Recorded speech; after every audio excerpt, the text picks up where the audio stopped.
this is my payload that I made. I tried to find something that would look like a parachute and a balloon, but we did not have around the house. So this is my cord that's attached to the payload, and then this would be attached to the parachute and the actual balloon. I have it labeled, and also I used bright orange duct tape so that it's easy to see.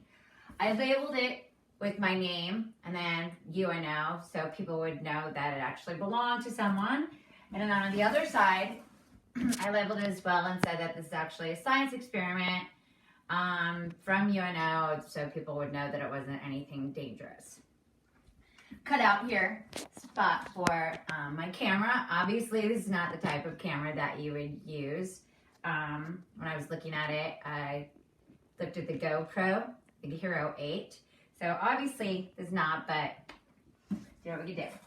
All right, so inside the payload,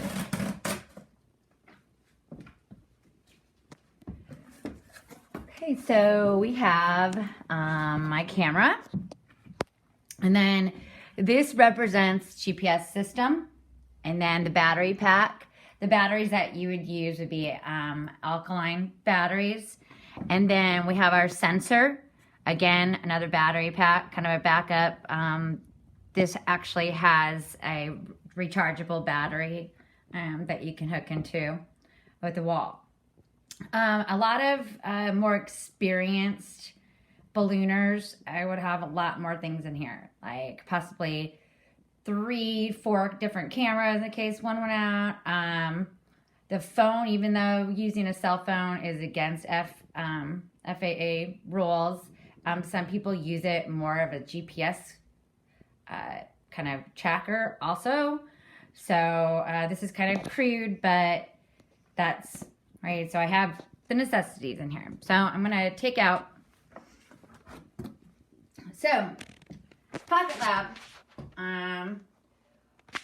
My activity that I would do with my 8th graders would be, first of all, looking at the differences between hydrogen and helium. There's not much of a difference as far as the capability in getting the balloon up and flying it, but hydrogen is definitely more flammable than helium, so helium would be the safer choice. Also, helium is a little bit expensive these days, but it's still a better alternative. After that, we would, with our Pocket Lab, do an activity where we would measure the air quality inside the school and then compare that to the air quality outside of the school. So with Pocket Lab, there's a website, right? So thepocketlab.com, and then you go to app. You press this little button right here, and it pairs it up to the computer.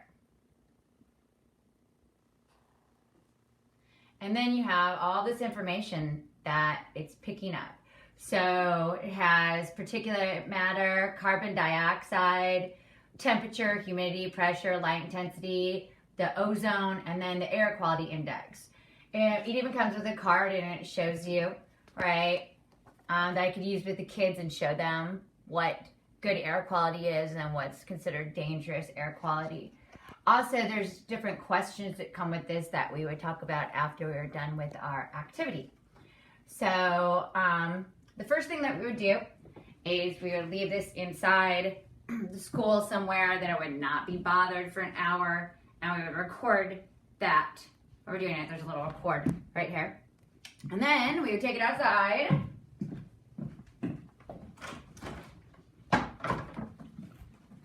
Okay, we put it somewhere outside and record the air quality from outside for an hour.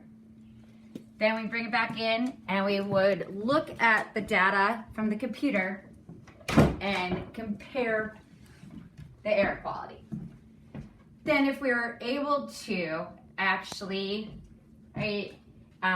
use the high altitude balloon, we could then compare the air quality at different altitudes in the earth compared to where it is inside the school and outside the school.